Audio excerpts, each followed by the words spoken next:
Alhamdulillahi Rabbil Alamin Ar-Rahmanir Rahim Maliki Yaumiddin Iyyaka na'budu wa iyyaka nasta'in ihdinas siratal mustaqim siratal ladzina an'amta 'alaihim ghairil maghdubi 'alaihim. Allahumma shalli ala Muhammad.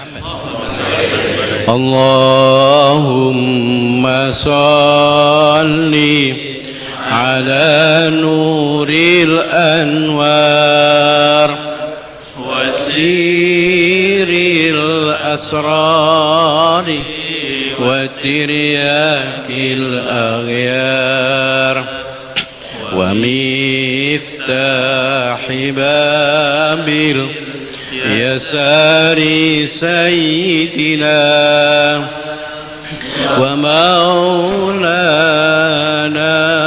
Muhammadinil Mukhtar wa alihil adhari wa ashabihil akhyar adada ni'amillahi wa ifdali adada ni'amillahi wa ifdali. Selanjutnya kami persilahkan kepada Bapak Rektor untuk menyampaikan sambutannya. Monggo. Assalamualaikum warahmatullahi wabarakatuh. Bismillah, alhamdulillah, wa syukrulillah, ala nikmatillah, wa la hawla wa la quwata illa billah. Allahumma sholli wa sallim ala sayyidina Muhammad wa ala alihi wa ashabi ajmain, amma ba'du. Sahibal fadilah al-mukarram Ki Haji Ahmad Ba'udin atau Gus Baha, kita doakan mudah-mudahan beliau selalu diberikan kesehatan oleh Allah, berikan kekuatan oleh Allah untuk membimbing umat. Yang saya hormati jajaran Yayasan Universitas Islam Malang, para wakil rektor, para pimpinan, dan ma'asyiral muslimin, baik yang secara langsung hadir maupun juga melalui online, yang insya Allah sama-sama dirahmati oleh Allah Subhanahu wa Ta'ala. Syukur alhamdulillah pada kesempatan hari ini kita bersama dapat ngaji bareng, ngaji tentang kebangsaan ke Gus Baha, karena beliau ini adalah di samping pengasuh pondok pesantren Tahfidzul Quran juga Rois Suriah, pengurus besar Nahdlatul Ulama. Maka dari itu tidak salah kalau Universitas Islam Malang di samping mengaji, di samping silaturahmi juga mengaji kepada guru kita, pada kiai kita, dan insya Allah sanatnya pas. Sanatnya insya Allah pas dan mutasil, kira-kira begitu. Jadi kalau Unisma ngaji ke Rois Suriah, pengurus besar Nahdlatul Ulama, ini sanatnya tepat. Jadi maka dari itu sudah lama kita ingin ngaji kepada beliau, dan alhamdulillah baru saat ini Allah memberikan kesempatan pada kita semuanya, dan mudah-mudahan kita mendapatkan manfaat dan berkah dari pengajian ini.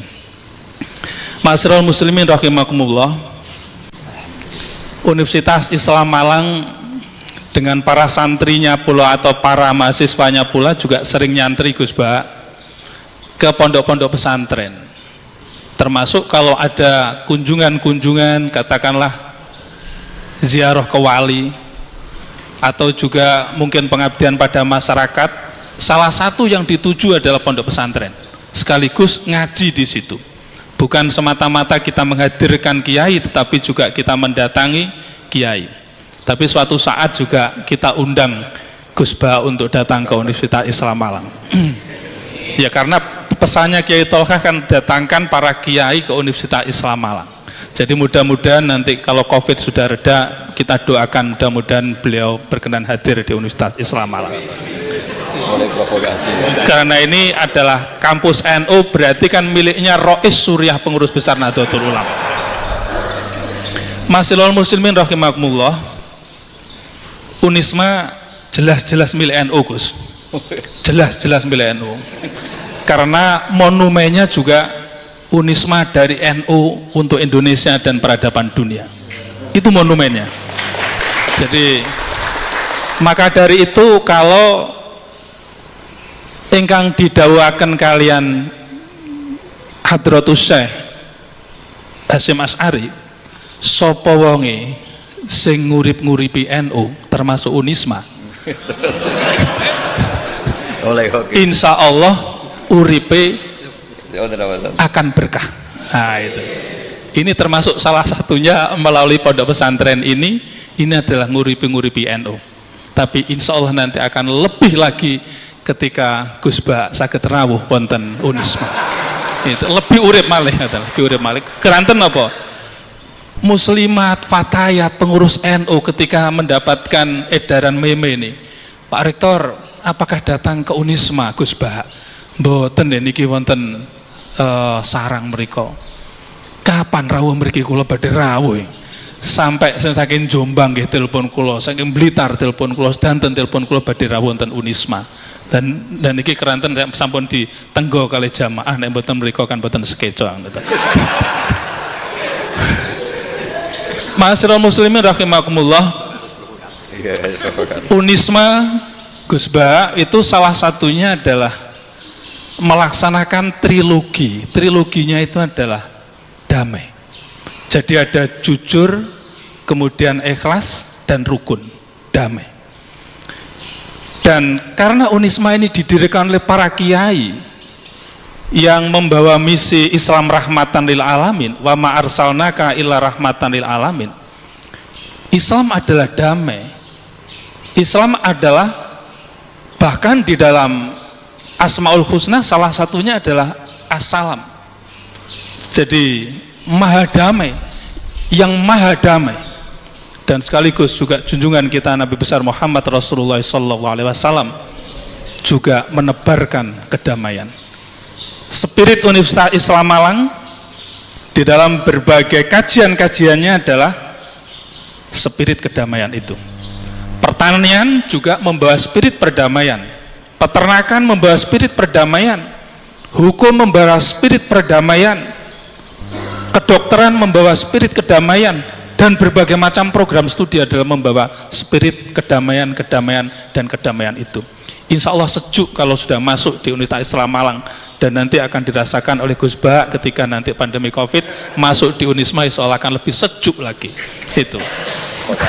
Ya, terus terang, karena orang nomor 1 di Indonesia sudah masuk ke Unisma itu, kemudian merasakan Unisma adalah mengibarkan dan mengembangkan Islam wasatiyah, dan ini adalah warisan para ulama, ini adalah warisan para kiai, dan ini adalah warisan para pendiri Indonesia, dan itu harus dijunjung tinggi di Universitas Islam Malang.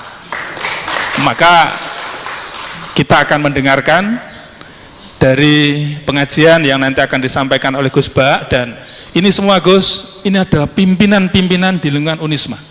Saya bawa semua ke sini. Jadi mulai dari wakil rektor, pengurus yayasan, sekretaris pengurus yayasan Pak Dr. Mustangin, ada pengurus yayasan banyak sekali, kemudian wakil rektor, para dekan, ketua lembaga, bahkan alumni kalau nggak kami stop pada mau datang ke sini semuanya. Kami stop karena pandemi ini apapun kita harus melakukan physical distancing. Oleh karenanya selaku pimpinan Universitas Islam Malang menyampaikan banyak terima kasih atas kesediaan beliau untuk bisa menerima kita bersama, dan sekaligus juga mudah-mudahan nanti bisa nyambangi sekali lagi di kampus Universitas Islam Malang. Wal afu minkum wallahul muwaffiq ila aqwamit. Wassalamualaikum warahmatullahi wabarakatuh. Waalaikumsalam warahmatullahi wabarakatuh. Bapak Ibu yang saya hormati, terima kasih kepada Pak Rektor atas sambutannya. Dan saya di sini ditugasi oleh panitia sebagai moderator, katanya begitu Gus. Nah ini tepat atau enggak saya nggak tahu. Enggak tepat. Enggak tepat. Mungkin hanya kebetulan itu sama darinya aja. Jadi sama-sama rembange. Kalau beliau ini naruan, saya sedan. Kalau cilian saya memang kesini Gus. Nah, cuma jenengan dari lahir, kalau mau durian teng mriki. Jadi nak urusan tuwek insya Allah tuwek kula ngoten. Tapi nak urusan ilmu, pun minta ampun saya. Meskipun sama-sama sebetulnya sama-sama alumni dari Sarang, cuma beliau di Al Anwar, saya di MUS. Cuma saya sebentar, beliau yang lama kan itu. Sekarang. Nah. Baik, Bapak Ibu yang saya hormati, nuwun sewu, tema yang tertulis ini juga tidak niat untuk ngatur ulama nggih Gus. Nggih. Makanya meskipun temanya seperti ini terserah nanti Gus Bahak badhe dawuh napa mboten napa-napa niku. Ya, itu. Niki kula disi mumpung durung digojlok iki. Cuma ngeten. Sebetulnya kan perdamaian itu merupakan basic need, kebutuhan dasar setiap manusia. Lebih-lebih bagi umat Islam. Bagi umat Islam, perdamaian itu menjadi sebuah ajaran yang memang dicontohkan dan ditekankan oleh junjungan kita Nabi besar Muhammad SAW. Hanya persoalannya kalau di Indonesia ini, ternyata kok kayaknya orang Islam itu gak paham damai gitu Gus. Atau memang gak mau didamaikan atau begitu Gus. Saya tidak tahu ini kenapa. Yang jelas tuduhan-tuduhan kelompok tertentu kepada komunitas muslim terbesar di Indonesia itu sangat besar, bahkan disertai dengan tuduhan yang sangat menyakitkan bahwa Indonesia yang mayoritas beragama Islam ini adalah negara tauhid. Nah kan gitu. Belum lagi ujaran-ujaran kebencian dan lain sebagainya. Ini mungkin bagi kita dari umat muslim mayoritas di Indonesia ini tentu ya bahasa naruhan ini gregetan Gus. Nah, gregetan betul itu. Nah ini harusnya bagaimana dan bagaimana yang harus kita lakukan itu. Mun terserah panjenengan, kita semuanya ini siap mendengarkan, termasuk mana Pak Rektor digojloki mboten napa-napa. Sing penting barokahi ngoten mawon ka. Nggih. Pun ngoten mawon, monggo kula serahkan dumateng Gus Bahak seluruhnya. Monggo. Ini dibagi yang ini kan. Paling. Boten seneng mriki berapa juga? Kok tangane rektor. Lainnya biar dibagi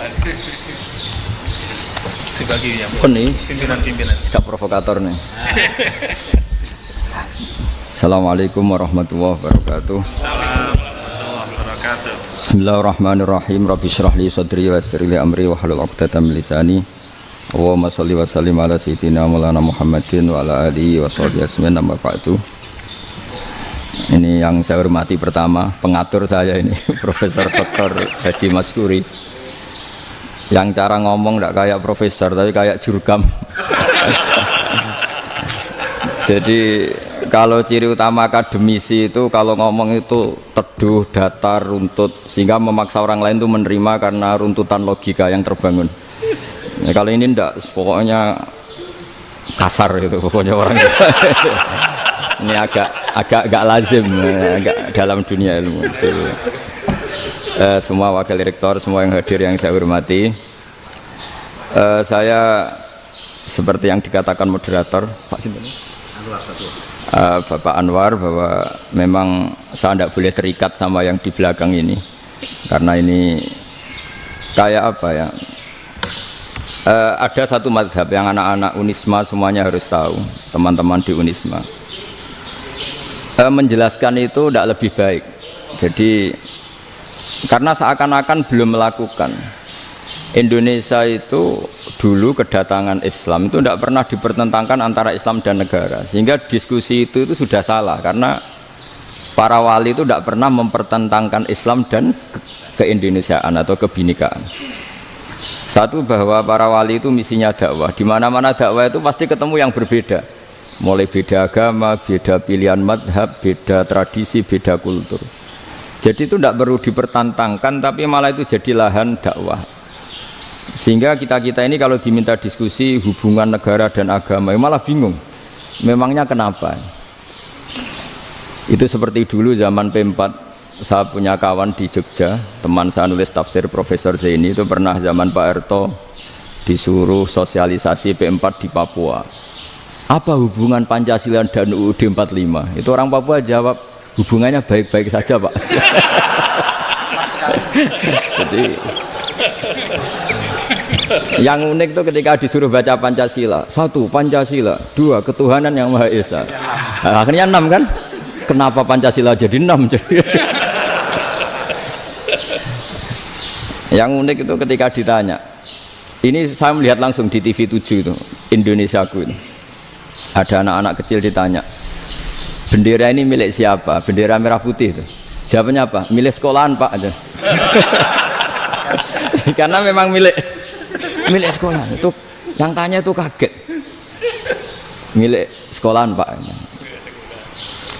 Nah, tentang tema ini mohon dibaca ini langsung start ya, langsung serius karena tadi sudah kayak jurkam tadi, ini yang langsung khas ilmuwan. Ini sebagai penghormatan saya pada Yunisma, ini khas keilmuan. Imam Zuhri adalah gurunya Imam Malik. Ya, saya ulang lagi ya, Imam Zuhri adalah gurunya Imam Malik. Halaman 29. Ini langsung start saya baca halaman 29. Dan ini terutama yang para punggawa-punggawa ini. Saya baca ya. Ini teks tidak ada yang saya rubah, memang persis seperti ini. Bismillahirrahmanirrahim. Yaqulu Zuhri, ini gurunya Imam Malik. Fama futiha fil islami fathun qablahu kana a'zama minhu. Innama kanal qitalu haitsul taqon nasu.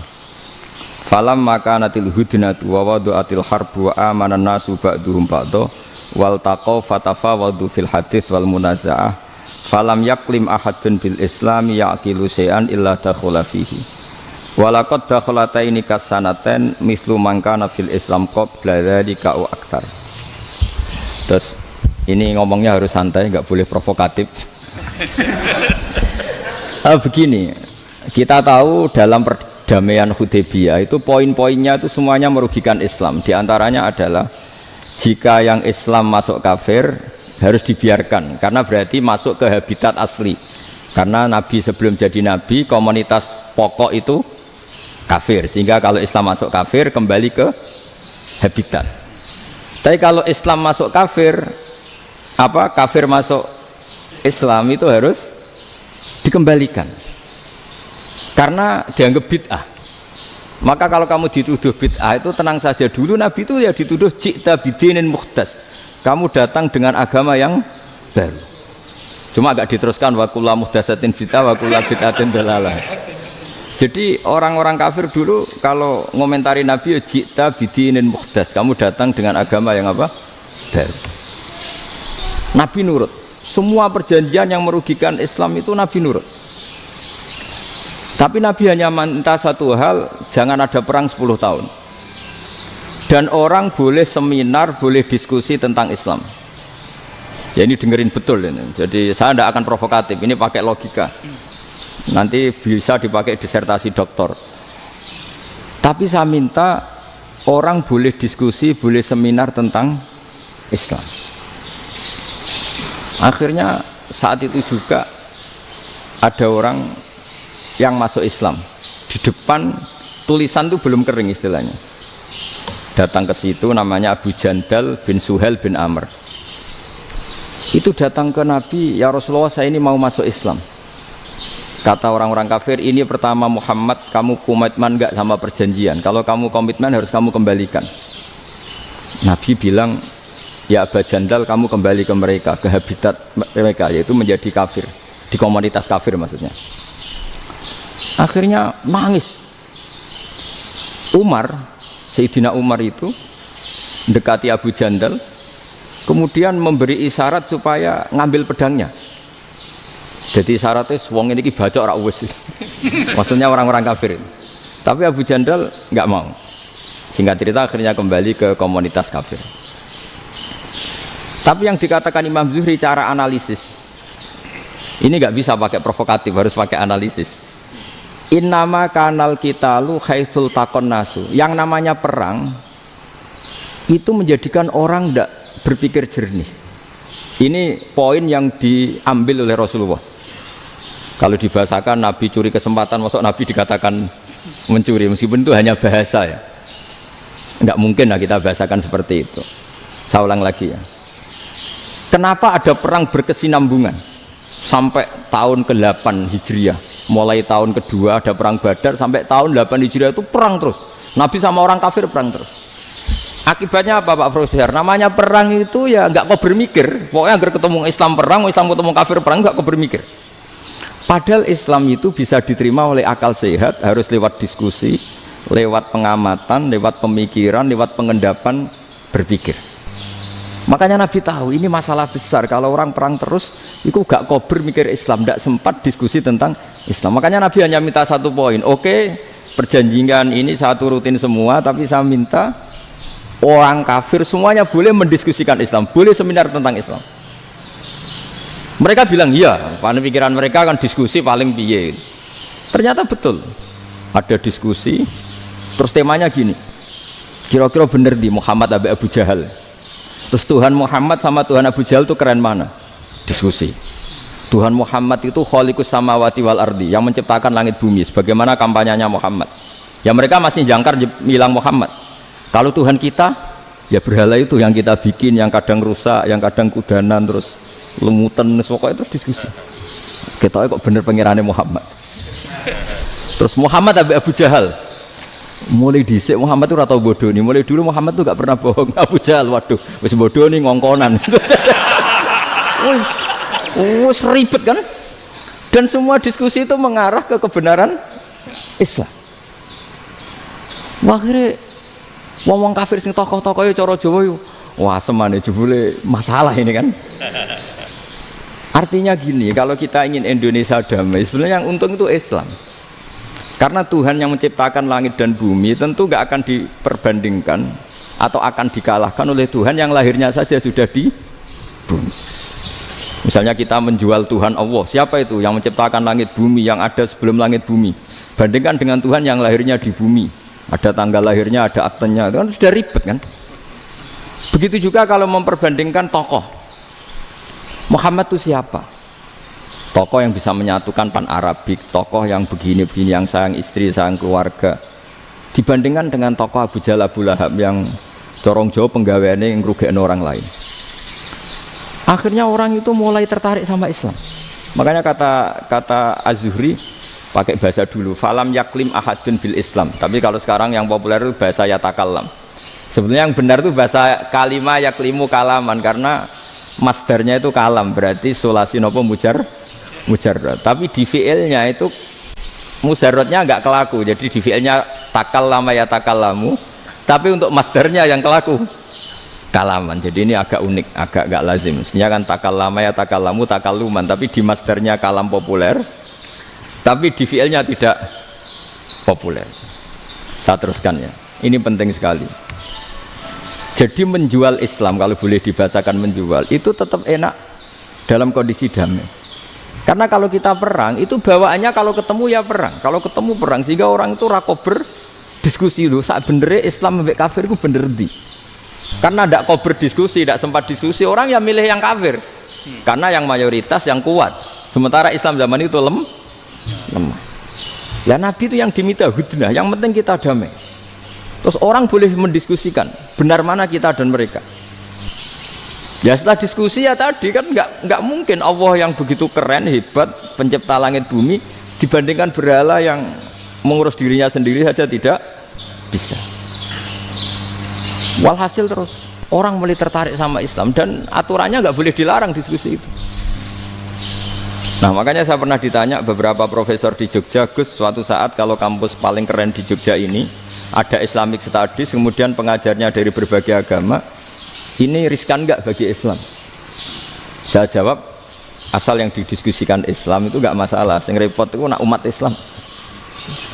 Karena kalau umat Islam yang jadi percontohan, banyak raja yang dolim, banyak pemimpin muslim yang dolim, terus identik dengan Islam itu jadi dolim, kan ribet.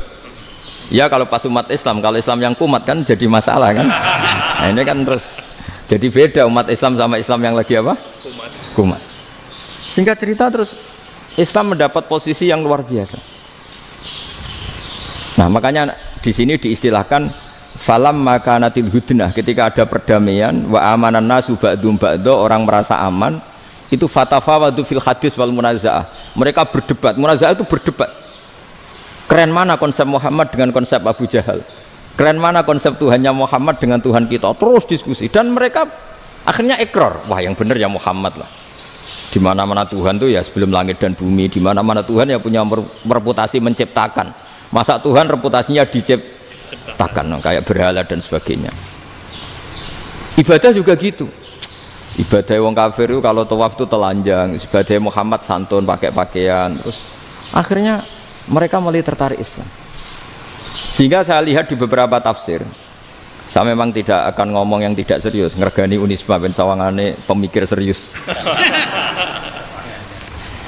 Di Quran itu sampean lihat di tafsir Tobari itu ada ayat bal naqzifu bil haqqi 'alal batil fayadmaghuhu fa idza huwa zahid. Qadzafa itu kalau di kamus tak lihat itu takallama bila dalilin. Qadzafa itu ya pokoknya sekenanya. Artinya gini, kebenaran Islam atau kebenaran hak itu kamu taruh sekenanya saja itu tetap menang. Apalagi kamu taruh secara teratur, kamu taruh sekenanya saja itu tetap menang. Sehingga di sini banyak sahabat yang hidup di Cina. Sekarang juga banyak orang alim yang milih hidup di Amerika, banyak orang alim yang milih hidup di Inggris. Dan mereka pede, percaya diri karena kebenaran itu kamu letakkan di mana saja, itu tetap akan menang, akan menemukan momentum kemenangannya. Misalnya gini, contoh paling gampang. Dulu para peneliti, saya ulang lagi, dulu para peneliti itu ya datang kemana-mana, termasuk Ibnu Battuta, termasuk Ibnu Khaldun, ya semua peneliti itu suka neliti. Setelah diteliti, Quran itu satu-satunya kitab suci yang membicarakan sains, misalnya tentang falak, tentang astronomi, tentang asal-usul kejadian manusia, kejadian makhluk.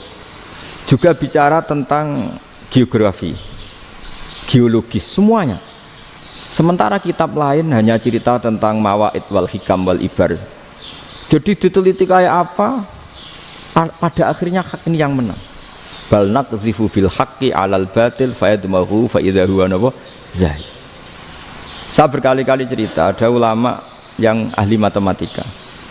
Ketika ditanya kenapa kamu suka ngajar matematika, sampai muridnya itu ragu, ini guruku mlebu swarga ta ora, penggaweane mulang matematika. Tapi para muridnya bermimpi bahwa Imam Amudi itu disuruh ngajar para malaikat. Dan itu pede betul dia. Kata Allah, ini ulama saya yang iman kepada saya setingkat iman kamu. Jadi malaikat itu tidak mungkin Gusti kita menyaksikan langsung engkau, sementara ini di bumi nggak nyaksikan jenengan. Kenapa bisa sepede dan seyakin itu? Akhirnya Imam Amudi disuruh ngajarin matematika. Jadi Anda kalau profesor itu nanti harus sempat ngajari malaikat, itu baru benar-benar profesor. Jadi nanti di akhirat ngajari siapa? Malaikat. Jadi ada seminar yang melibatkan banyak malaikat, narasumbernya itu seorang profesor. Itu ketika kenapa engkau begitu yakin kalau Allah itu Tuhan dan Allah itu Al-Wahidus Shomad. Terus Imam Amudi mulai nulis angka gak beraturan, 2, 3, 4, 5 sampai 1 miliar, 1 triliun, pokoknya gak beraturan. Kata beliau, nisbatus naini wasalasa ila ma la nihayatalaha iku nisbatul far'i ilal asli. Mbok angka sebanyak apapun, 2 dibanding 1 ya far'ul wahid, 3 dibanding 1 ya far'ul wahid. Semua angka yang gak terhingga pun dibanding 1 semuanya far'ul wahid. Semua angka sebanyak apapun itu cabang dari angka 1. Fakullu hadhil awalim far'un minal wahidis shomad, yaitu Allah Subhanahu wa ta'ala. Wakil malaikat tepuk tangan, iya juga. Jadi begitu juga ada ulama itu ahli gambar.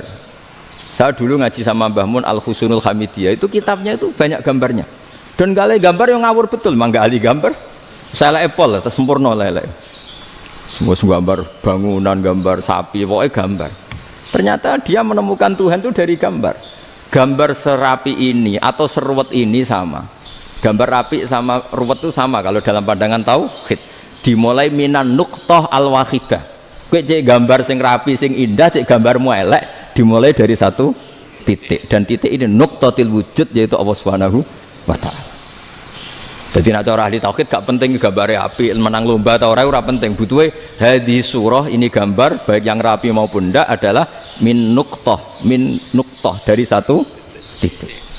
Ya, alam raya sebanyak ini mbok gambar mbok ora, cek mulai Mars sampai Jupiter kabeh semua bentuknya yang banyak ini semuanya min nuqtatil wujud, yaitu dari titik wujud. Gini kok Allah Subhanahu wa ta'ala. Di sini hebatnya ulama-ulama, mbok dia pengajar matematika, mbok pengajar gambar, semuanya dipakai perangkat untuk tauhid. Ya, itu kan juga bagian dari Islam damai, Islam yang sangat tidak perlu perang untuk orang dipaksa Islam, nggak perlu provokatif kayak tadi pidatonya rektor jenengan tadi. Jadi ciri utama ilmuwan tuh kalau ngomong datar tapi logikanya nggak terbantahkan, itu ciri khas ilmuwan. Kalau ciri khas politikus kalau ngomong itu keras, provokatif lah kira-kira gitu. Tapi isinya biasa. Nah saya berharap nanti semua profesor doktor itu datar tapi isinya kualitasnya bagus ini. Mentes. Jadi makanya terus kata ulama kenapa diistilahkan balnat zifu bil haqqi, kenapa pakai kodhafa sementara kodhafa maknanya takallama bila dalil. Maksudnya bila dalil di sini itu min ghairi ikhtiyajin ila dalilin, kebenaran itu memang nggak butuh dalil. Apa kita perlu dalilnya apa, buktinya apa? Kalau 3 itu cabang dari 1, wong gendeng yang takut gitu pas orang gendeng. Wong 3 cabang dari 1 kok ditanyakan buktinya apa? Itu min awalil bidah. Pertama orang pasti tahu kalau 3 itu far'ul wahid, 1 juta juga far'ul wahid, 1 miliar juga far'ul. Gambar yang sebanyak apapun ya dimulai dari 1 titik, cek gambar benar maupun yang tidak. Akhirnya apa? Ulama dulu itu sebegitu rileks nerangkan tauhid. Lalu kenapa asma ini yang ya ini kan khas NU ya, khas pesantren. Sebenarnya saya keberatan pakai istilah khas NU, pakai khas pesantren karena NU itu anaknya pesantren, jangan dibalik pesantren anaknya NU, karena sebelum ada NU itu ada pesantren. Tapi kayaknya Unisma lebih suka pakai bahasa NU dan saya ya agak orderan yang terpaksa disuruh ngomong. Ini agak apa ya, agak kacau sebetulnya ini, agak kacau. Jadi NU itu sama pesantren itu tua pesantren.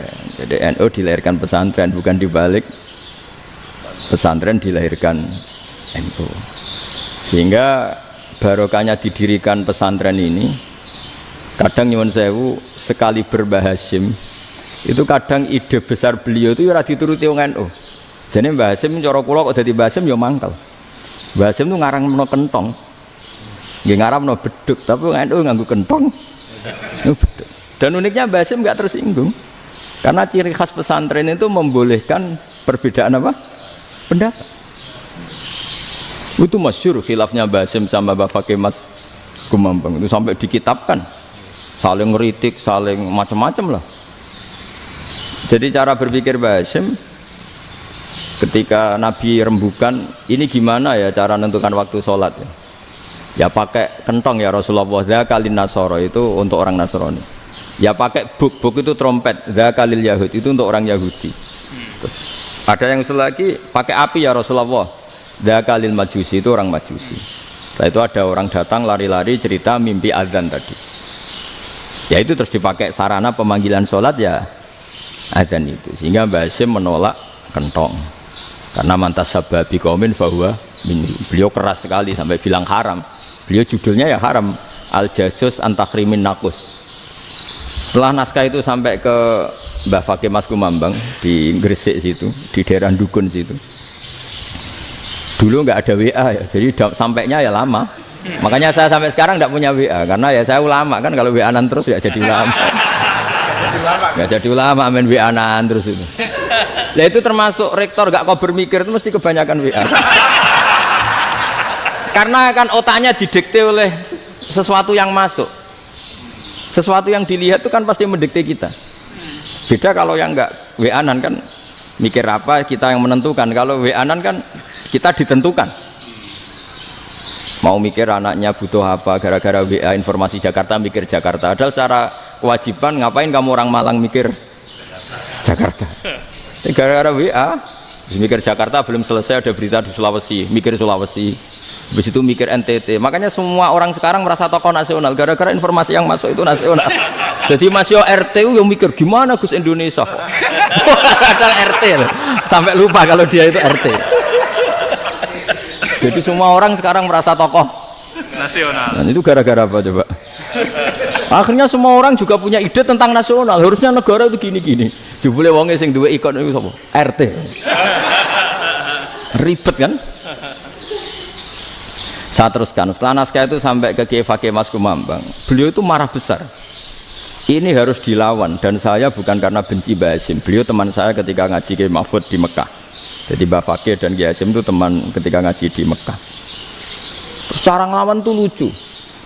Lucu, gak ilmiah tapi gak ilmiah wong alim tetap ilmiah. Di mana-mana serupa itu tidak sama. Ya kalau mungkin zaman Nabi di Madinah itu zaman itu kentong itu identik dengan milik Nasrani. Di Indonesia beda. Pos kampling ya kentong, kebakaran ya kentong, wae sarapan orang di LP ya pakai kentong. Jadi tidak ada jaminan kalau kentongan itu identik dengan Nasrani. Lalu haramnya di mana? Yang di mana-mana tasabuh itu identik. Ini tidak identik. Mulai masalah kan? Mulai masalah. Jadi beliau gaya judul Hazruus. Hazruus itu kepala bergeleng-geleng. Sekarangan kok ngene jadi sekarangan kok provokatif gitu. Nah, dan itu Mbah Hasyim ya hormat Mbah Fakih hormat Mbah Hasyim. Saya sendiri secara pribadi itu lebih suka pendapat Mbah Hasyim sebetulnya. Karena bagi saya sholat itu sakral, ya sudahlah kalau sakral ya dipanggil dengan sesuatu yang sakral yaitu kalimat thayyibah adzan. Tapi saya tidak akan bilang kalau kentongan itu haram. Karena kalau haram alasannya mirip orang Nasrani. Sementara pos kampling ya pakai kentong, ada banjir ya kentong, ada kebakaran ya kentong. Jadi tidak identik untuk misa atau untuk sholat ala Nasrani. Tapi itu dulu ya rileks saja, dua beliau itu ya saling menghormati padahal saling kritik. Dan dulu ulama yang beda madhab itu ya saling menghormati. Imam Syafi'i itu kalau sholat di kawasan Masjid Abi Hanifah ya tidak kunut. Ketika ditanya kenapa kamu tidak kunut sementara engkau berpendapat kunut itu sunat, ikroman di hadal madhab, saya sangat menghormati madhab. Imam Ahmad bin Hanbal itu berpendapat kalau orang pakai bekam, pakai iftisot atau hijamah itu batal sholatnya. Sementara Imam Syafi'i mengatakan tidak batal apa sholatnya atau wudunya tidak batal. Tapi Imam Ahmad itu ditanya, apa kamu makmum Syafi'i? Bagaimana mungkin saya tidak makmum sama wali kutub seperti Imam Syafi'i? Padahal menurut keyakinan Imam Ahmad ini sholatnya batal. Ini habis ikhtijam udah wudu. Tapi tetap saja beliau karena perbedaan pendapat di furu' itu lazim. Ya orang boleh berdebat lah. Ketika Unisma datangkan saya, itu saking senengnya kiai, saking sombongnya sampai ngatur kiai, kan nggak pernah bisa diperdebatkan. Itu kan orang boleh debat kan? Itu saking angkuhnya apa saking senengnya kan nggak jelas kan? Kan dan orang boleh setuju pendapat saya, yaitu ngatur kiai itu haram. Setuju juga Pak Rektor, ekspresi mahabbah itu ya macam-macam. Dulu sahabat ya gitu, sahabat itu ada yang nggak kenal wajahnya Nabi sama sekali sampai akhir hayatnya. Ketika ditanya, lo kamu itu sahabat kok nggak tahu wajahnya Nabi? Saya tidak pernah berani memandang Nabi karena ijlalan Nabi, terlalu menghormati saya sehingga tidak berani memandang wajahnya. Ada sahabat yang penggawaannya dulu wajah Nabi sampai bisa nyifati alfiu faminunil hajib, sampai bisa nyifati detail karena dulu wajah Nabi itu ibadah. Ada seorang wali ditanya, kalau kamu di surga ingin nggak melihat Allah? Enggak. Loh, tapi semua orang ingin melihat Allah. Unazzihu dzalikal jamal an-nadhari misli. Ben gak elek-elek Allah tak delok terima aku. Wong ra jelas. Berarti kok delok pangeran. Banyak. Jadi justru tapi karena saking takzimnya. Ndaklah mosok sak aku kok. Makanya saya berkali-kali cerita. Menurut kesepakatan ulama, soft awal itu paling baik. Tapi banyak juga wali yang kalau sholat itu di belakang. Koyok paling bener yang gue ngarep gitu. Lu bayangkan misalnya kamu semangat di soft awal di Masjid Haram, jebule sholatnya salah. Itu dari malaikat, gayane gue ngarep, jebule raro. Itu kan di sini-sini uang, jebule bodoh gitu. Gayane gue ngarep, jebule.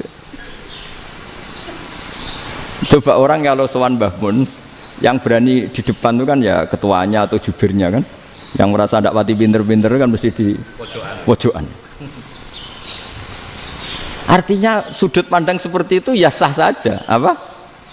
Sah saja. Makanya banyak sahabat yang jarang sowan Nabi, alasannya takut ganggu Nabi. Banyak yang sering sowan Nabi, alasannya seneng Nabi. Yang sowan ya seneng Nabi, yang nggak sowan alasannya seneng. Lu Nabi itu tokoh, punya keluarga, punya anak. Kalau saya sering sowan berarti sering ganggu. Yang sering sowan dia alasan ini khazanah kita harus istifadah. Jadi zaman dulu itu ya biasa, dua sahabat yang satu milih mahabbah itu milih sering sowan, yang satu juga mahabbah milih tidak sering.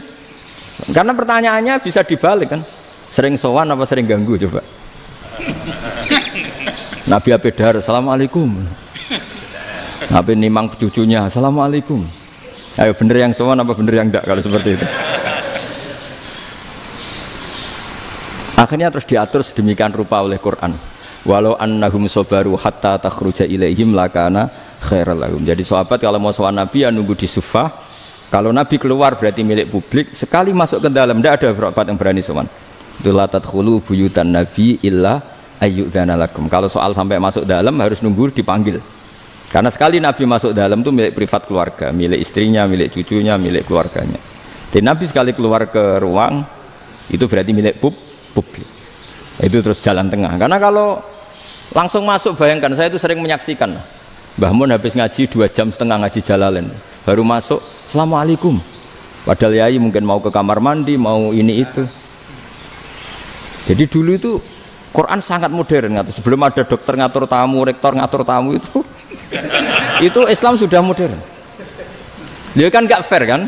Misalnya saya ke Unisma harus janjian pakai ini, terus kalau misalnya kesini selonang-selonang kan lucu kan, mentang-mentang kiai terus juga sowan-sowanan selonang-selonang. Padahal kalau kita mau ke mereka pakai protokol. Sering tidak fair dunia ini. Tapi karena aku kiai oleh gelo ya sudah. Akhirnya saya memutuskan gak gampang kemana-mana karena itu. Saya sering didatangi ajudannya menteri, Gus mau ada tamu dari Jakarta tanggal ini. Mesti saya bilang, mereka milih tanggal yang mereka kosong. Kok tidak mikir apa itu kosong? Tak jawab enggak lah, sebelum diatur bahasanya dan tawaduknya gitu. Akhirnya dibalik, datang lagi, Gus jam jenengan kosong apa kita menyesuaikan. Lah itu lagi dia akhlak kata saya. Itu baru punya akhlak kata saya. Bukan masalah ini, bukan masalah gengsi ya. Saya sendiri itu dolan ke alumni itu jarang, karena ya takut. Kiai kan yo nganggur, jam 09.00 nganggur, jam 10 nganggur. Bisa saja alumni itu kerja di pabrik, bisa saja yang latihan ekonomi di pasar.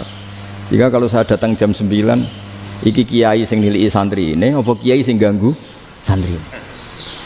Nah karena orang ini melakukan rutin gak kok berpikir, pokoknya ngono jenenge silaturahim. Mau nyerah kok berpikir, padahal kalau diangen-angen ini kiai yang nilai santri ini, apa kiai yang ganggu santri ini karena datang di jam kerja. Nah, bayangkan kalau kebenaran dulu itu dikawal oleh satu peradaban perang. Jadi Nabi sesuai diangen-angen Pak Nabi. Perang Badar menang Nabi, perang Uhud menang wong kafir, perang ini gonta-ganti. Apapun itu yang penting satu kesimpulannya, cara Rasulullah kesimpulannya satu. Orang tidak kober mikir kebenaran secara mengendapkan pikiran dengan pikiran jernih. Maka hebatnya Nabi ketika perjanjian, pokoknya saya minta nggak ada perang. Dan orang yang boleh mendiskusikan Islam. Itu luar biasa idenya Nabi. Karena bawaan perang itu orang kan nggak kok bermikir. Ibarat seorang misalnya seneng satu perempuan, ketemu rivalnya langsung perang kan nggak mikir. Tapi kalau kau bermikir, diangen-angen cawe wedok iku ora seneng aku. Untungnya apa untuk wong ayu ora seneng, malah mau loro hati. Terus sudahlah, buruan dialihkan kemana kan gitu. Itu nak mau amen WA nan tukaran lewat SMS atau tarung langsung ora kau bermikir. Tapi kalau kau bermikir, akhirnya berpikir nih. Perempuan tadi sebenarnya yang disenangi siapa? Oke, ternyata senang Pak Rektor. Sudah kita ngalah. Karena tidak ada nikmatnya kan menikahi perempuan yang sama sekali tidak mencintai kita. Tapi kalau nak kau berpikir pokoknya diprovokasi, wah kowe kalah mbek A, kowe kalah mbek B. Pikirannya kan ojo sampai kalah. Bareng wis menang ternyata ada mas lah. Nah, bayangkan Islam itu seperti itu dulu, dipertarungkan. Wong Islam itu dinu aklin. Agama yang diterima dengan akal sehat, tapi sekarang ukurannya perang. Yang menang berarti benar, yang menang benar. Kan terus jadi repot. Itu Nabi tidak ingin, makanya Nabi ingin sudahlah. nggak ada perang. Nah, makanya kata Imam Zuhri, fathul Islam terbaik adalah orang boleh diskusi tentang Islam dan tidak ada perang. Lagi-lagi penting, tidak perang itu penting, silmun itu penting, perdamaian itu. Setelah tidak ada perang, akhirnya fatafawadu fil hadis wal munazah, orang boleh diskusi apa saja, termasuk boleh adu polemik. Konsep satu Tuhan dan Tuhan banyak diperdebatkan. Akhirnya Nabi secara rileks bisa menjelaskan, Muhammad, urusan kita banyak, kalau Tuhannya satu tidak cukup, Tuhan harus banyak untuk menyelesaikan berbagai urusan. Ada Tuhan bagi rektorat, bagi macam-macam kan. Ada Tuhan untuk ngurusi utang, ngurusi BPKB, macam-macam. Terus kata Rasulullah, enak saja Nabi jawabnya. Ya kalau kamu punya majikan banyak, perintahnya beda-beda, kamu mangkel enggak, bingung enggak? Ya susah mat, kalau majikannya banyak, perintahnya beda-beda, kita jadi repot. Senang mana? Senang majikan satu. Ya sudah, Tuhanmu itu majikan kamu. Kalau Tuhannya banyak, perintahnya macam-macam, kamu yang repot. Akhirnya ya sudah mat, Tuhannya satu aja. Nah, itu ya barokahnya diskusi tadi, barokahnya enggak perang. Daraballahu mathalan rajulan fihi syuraka'u mutasyakisuna wa rajulan salamal lirajul hal yastawiyani masalah. Terus alhamdulillah. Jadi orang yang paling kafir pun saat itu taslim. Nah, ini kembali ke kalimat la ilaha illallah. Saya tidak perlu provokatif, pasti teori saya itu benar.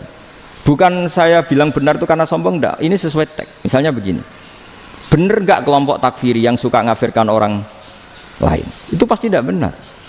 Logikanya gampang. Orang yang kafir 70 tahun saja dengan melafadzkan la ilaha illallah menjadi muslim. Masa dengan kalimat yang sama yang muslim menjadi kafir? Itu logikanya kan nggak ketemu. Orang kafir 70 tahun untuk menjadi muslim disuruh baca apa? La ilaha illallah. Tapi gara-gara baca la ilaha illallah nyekel patok jadi kafir.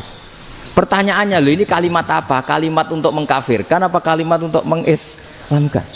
Karena yang kafir dengan kalimat itu menjadi Islam, ternyata yang Islam dengan kalimat itu menjadi kafir. Itu ketemu nggak? Cara logika itu kan nggak ketemu kan?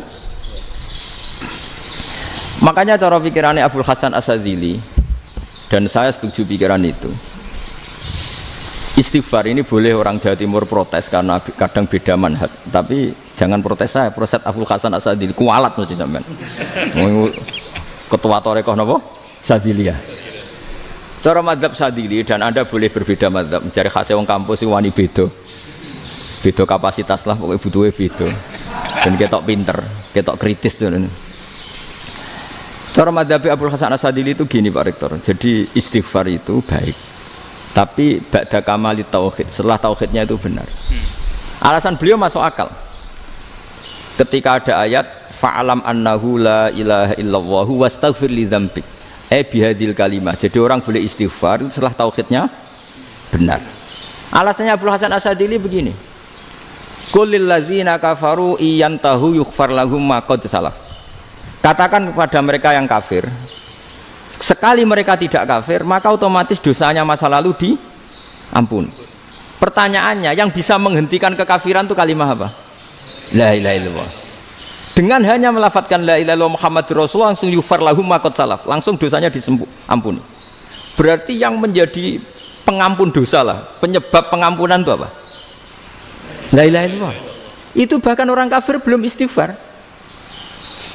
Di ayat itu kan Allah gak mensyaratkan setelah la ilaha illallah istighfar baru diampuni, enggak. Asal la ilaha illallah langsung yughfar lahum ma qad salaf. Saya ulang lagi ya, jelas ya. Jadi kulil ladzina kafaru iyantahu yughfar lahum ma qad. Nah, sekarang iyantahu, mereka berhenti dari kafirnya. Syaratnya pakai apa? La ilaha illallah Muhammadur, itu langsung yughfar lahum ma qad. Artinya apa? Ghufranullah itu bisa didapat hanya dengan mujarrodut tauhid, yaitu hanya dengan melafadzkan kalimat thayyibah. Dan sahnya istighfar juga berdasar kalimat thayyibah itu. Misalnya gini, orang kafir sebelum Islam melafadzkan astaghfirullah, astaghfirullah, astaghfirullah, kira-kira diterima enggak? Enggak kan? Karena syaratnya istighfar ba'dat tauhid. Nah, makanya dalam madzhab Sadzili istighfar itu setelah la ilaha illallah. Karena cara pandang ya seperti itu. Jadi fa'alam annahu la ilaha illallah wastaghfir li dzambi. Jadi dengan kebenaran tauhid saja ini sudah cukup, kita insya Allah layak diampun. Karena innallaha la yaghfiru ayyusyraka bihi wa yaghfiru ma duna dzalika liman yasha. Jadi orang yang tauhidnya benar itu bisa diampuni Allah asal tauhidnya benar. Itu Allah ngendikan liman yasha wa yaghfiru ma duna dzalika liman yasha. Dawuh Imam Suyuti walam yakun liman yastaghfir. Jadi orang yang bertauhid secara benar meskipun gak sempat istighfar itu tetap potensi diampuni. Karena bawaan tauhid itu sudah menjadi layak diampuni. Kayak orang kafir sekali ngelafatkan kalimat tauhid mbok gak istighfar langsung diampuni. Nah, karena melihat seperti itu terus orang berlomba-lomba memperbanyak jumlah ngelafatkan la ilaha illallah. Jadi kita yang alim, kita semua, saya tidak bilang saya, kita termasuk yang di pinggir-pinggir saya ngaku alim orang masalah lah sopai. Kita semua yang alim-alim itu tahu bahwa la ilaha illallah itu super. Sudah bawaannya tauhid, juga punya kelayakan diampuni. Nah, kemudian nasib kita agak sial. Malah kalimat ini dituduh bid'ah, dituduh khurafat. Mergo Nabi nggak pernah tahlilan, Nabi nggak pernah. Nabi nggak pernah tahlilan kalau diartikan Nabi ratau mau la ilaha illallah, aneh gak kalimat ini. Nah, ini provokatif ini. Jadi ini sudahlah keanehan-keanehan ini kita terima karena ciri utama wali, ciri utama ulama itu wa'udhu fisabilillah, harus pernah disakiti. Jadi kalau Unisma sakit kalau dituduh apa? Dituduh bid'ah itu berarti belum calon ulama. Calon ulama itu wa'udhu fisabilillah, harus disakiti. Jadi kalau kamu disalahpahami itu ya harus santai. Termasuk provokatif tadi. Iya, termasuk provokatif tadi. Termasuk diatur tadi itu. Jadi kalau cara berpikir kan, karena mereka itu memang kalau kita turutin itu memenya itu terlalu, kadang menghujat kita itu enak ya jadi KNU, ada orang mati datang, kiainya dapat makan, dapat rokok, terus pulang gitu. Jadi apa, terus kita kayak tersangka terus. Kita kan kayak tersangka terus, tertuduh terus itu. Terus yang orang NU ya memenya juga nggak kalah ekstrimnya. Boleh ya ajaran orang nggak boleh ngasih kiai gitu. Berarti boleh dong ajaran kikir. Jadi memang kadang apa ya, cangkem elek lah bahasa kasarnya itu. Itu memang kadang lebih mengenakan. Kalau kita datang ke acara mayat kan dapat makan, dapat minum. Kalau yang sohibul bed rokok ya dapat rokok. Kalau kiainya dapat wajib, kadang 20.000, kadang 50.000. Terus memenya itu kok setega itu ya, ada orang meninggal kok malah kita makan-makan. Seakan-akan kan kultur ini biadab kan gitu. Tapi yang orang NU kebalikan balas. Oh ternyata nggak boleh ya mayat disodakoi. Ternyata nggak boleh ya orang dermawan. Berarti Islam membolehkan medit ya gitu. Mau ini kan. Angen-angen itu luwih mandi timbang takbir ya kan. Karena ini kan memicu emosi kan. Memicu apa? Emosi. Nah, tapi saya kalau disuruh bela mana itu tidak ada yang saya bela. Ya seorang sudah lah, kalau mau nganggur saja sudah itu. Ya tapi itu memang apa ya? Itu khazanah Islam. Ada yang kritik, ada yang enggak. Ya itu memang khazanah. Ya biasa aja kalau saya biasa. Wajar. Karena dulu ulama itu sudut pandangnya itu ya seperti itu. Ada yang ulama suka ibadah itu sholat, ada yang milih apa tidur. Sampai Imam Ghazali bilang suatu saat ibadah terbaik di zaman akhir itu tidur kan. Sholat saja kalah sama tidur kan. Tapi itu loh ya, yang wajib tetap loh, terus kamu gak sholat wajib. Begini beliau mencontohkan itu. Ada orang sholat tahajud terus obsesinya itu ingin hajatnya terkabulkan. Sementara yang tidur obsesinya nikmati rahmatnya Allah, boleh tidur, bisa tidur. Kata Imam Ghazali, timbang kita tahajud terus nuntut pangeran aduk turu katanya. Mergo engko dia akibat terus setan memberi bisikan, lo nyatanya kamu tahajud ya gak terkabul. Berarti cerita bahwa Nabi ngendikan kalau doa tahajud mustajab enggak. Daripada ngono ki aduk turu ora tau donga ya. Timbang abri-abri Islam ya, timbang elek-elekin apa? Islam. Jadi ulama itu mulai dulu itu sudah berpikir. Banyak orang menjadikan tahajud sholat malam itu media untuk hajatnya. Dan kalau nggak kesampaian ini mutung. Nyalahkan kiainya ijazah ramandi. Macam. Daripada ngono ora usah apa? Tahajud turu. Dan jenis kayak ini tuh banyak. Makanya ulama kayak saya itu saenake dhewe itu ya jarak. Saya sering didolani muhibbin terus bilang, Gus saya doakan gini-gini saya mau nyalon bupati atau saya gini. Saya bilang gak waduh orang dongo, nak ramandi darani ulama dongane ramandi. Nak mandi kamu jadi bupati tetap nganggep karena beli. Sopo sing raro bupati saya gak beli. Ribet kan? Ketika mereka jadi ngunsurkan doa kamu apa karena kemarin beli? Yang beli maksudnya nggak beli nggak usah tersinggung. Jadi ribet ngadepin. Nggak artinya gini loh, boyo doa itu jangan dipakai begitu loh. Kalau minta nasihat tak nasihati jadi bupati yang baik, gubernur yang kalau minta doa itu resikonya. Akhirnya gigi kalau diminta doa ya doa sebenarnya diisinya itu nggak doa kemenangan. Selamat. Itu nggak selamat gitu. Karena ribet. Makanya Islam itu doa itu setelah iman. Aturan iman benar baru doa. Aturan iman benar termasuk Allah itu yaf'alu ma yasha, boleh melakukan yang dikehendaki. Allah enggak boleh terdikte oleh doa kita, enggak boleh. Ya saya ulang lagi ya, mazhab Hasan Asyadzili ini khas kita. Jadi la ilaha illallah itu didahulukan sebelum istighfar. Tapi kebalikannya mazhab Imam Sanusi itu dibalik. La ilaha illallah itu kalimat yang sakral. Karena yang sakral dibutuhkan muqaddimah, yaitu yang melafadzkan harus yang sudah bersih, yang sudah steril baru melafadzkan la ilaha illallah. Maka dalam mazhab Sanusiyah istighfar dulu baru la ilaha illallah. Nah cara mazhab Abul Hasan Asyadzili kebalikan, istighfar itu sah setelah sahnya tauhid. Kamu ikut mana tuh? Asyadzili apa Sanusiyah? Alhamdulillah sama-sama tidak paham ya sudah. Akhirnya tidak, ya nggak kemana-mana kan gitu.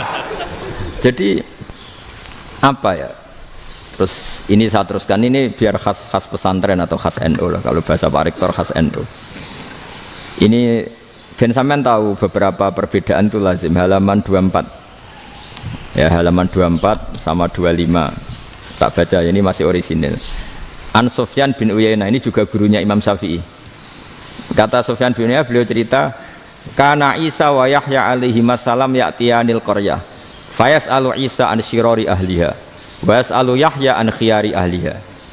Jadi Nabi Isa dan Nabi Yahya itu satu generasi, sama-sama masih muda. Kalau di satu kampung yang Nabi Yahya tanya, ini keluarga terbaik siapa? Saya mau nginap di situ karena kumpul orang baik itu nyaman. Kalau Nabi Isa kebalikan, keluarga terburuk mana ya, saya tak di situ. Nah terus akhirnya faqala lahu Yahya lima tanzilu ala syirarin nas, kenapa kalau kamu bermalam kok malah kumpul orang-orang yang nakal? Innama ana tabibun udawil mardo, saya ini nabi ibarat dokter, di mana-mana dokter yang ngumpuli yang sakit, ngobati yang sakit. Makanya di NU itu ya banyak Kiai Jazab mengumpuli yang nakal-nakal. Nak tepak yang ngentas yang nakal, nak tepak ya katut. Ini adu nyali lah sudah gitu. Tapi itu ada ilmunya, yaitu niru Nabi siapa? Isa. Kalau kamu dokter penelitian tuh cari daerah yang banyak pandemi apa yang bersih? Yang banyak pandemi, karena yang namanya penelitian ya di situ kan. Kalau kamu dakwah ngentas kemiskinan, ke daerah miskin apa daerah kaya? Nah sama, kalau ngentas kefasikan ke daerah fasik apa daerah orang soleh? Fasik. Ya, tapi itu Nabi Isa. Nah kalau kamu tidak Nabi kan potensinya kan? Tapi setidaknya bahwa kita sering disalahkan karena punya beberapa tokoh yang ngancani fasik-fasik, itu sebenarnya ada dalilnya, yaitu Nabi siapa? Isa. Nah terus masalah tegas dan lunak. Ketika ada mahasiswa misalnya pacaran, boncengan lanang dan perempuan, itu pilihan kita apa?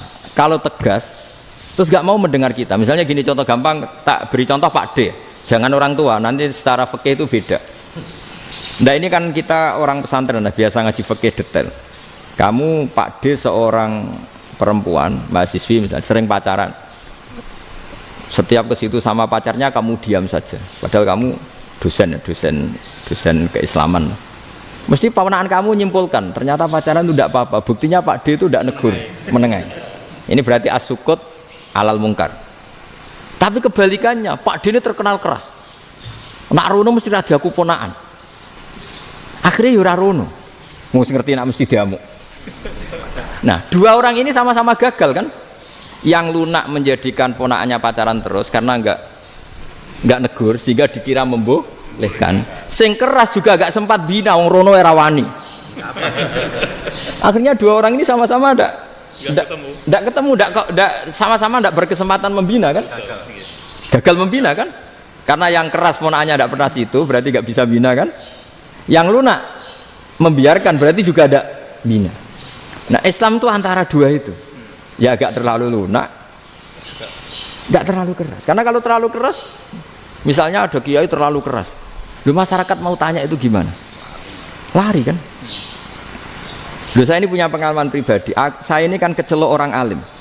Itu kalau pernah ya saya itu berusaha ya pokoknya ya umumnya orang alim lah, tenang terus anteng, nggak gejlok-gejlokan. Itu nggak ada yang tanya. Saya mimpi ketemu beberapa ulama itu disalahkan. Terus umat saya kalau mau tanya itu ke siapa? Wong alim wis wibawa, meneng tambah banget wibawan.